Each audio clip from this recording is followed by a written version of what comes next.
Peanut. Peanut's been working hard. He's been swimming. Swimming in his private lake there. Now it's pretty hot. Even though it's late in December, it's still pretty hot. Alright, it's a bit breezy, so I hope the microphone don't get, you know, messed up in the wind. But new knife to show you, and I've got my first Eafengrow was like 19 bucks, and I like it a lot. So I got a second, and this is my third, and I love this thing. It's awesome. It comes in jade or black, and it's got that locking mechanism, you know, the same as Benchmade have, kind of thing. And look at this thing. Look at the swedge on that. It's 3.5 inch of D2 steel. Flat grind here. Great shaped blade. I love it. And just playing with this mechanism, and you can manually bring it out if you want. You can roll it out with your thumb if you want to.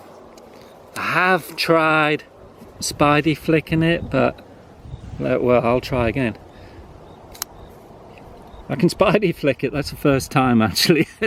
Might be a fluke, but no, I'm still learning the Spidey flick, but I'm getting better. Seeing Spidey flick it, and this thing is laser beam sharp, super sharp, really is. And I love just playing with it. I've only just got it out of the box a few hours ago, and I flicked it open and shut for my first time, and it's so smooth, so smooth. I forget the exact price, but I'll put it here, and I'll put an Amazon link down below. Awesome. You got to get one.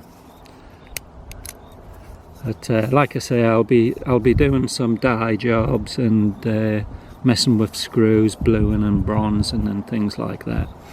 It's not super deep carry, but it is fairly deep carry.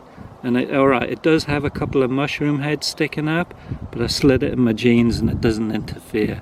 But I could easily put in some countersunk screws if I wanted to.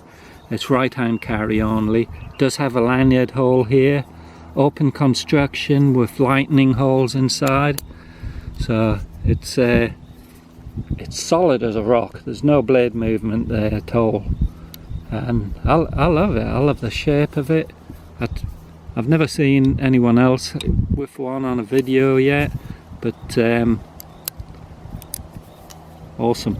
Catch you later, guys.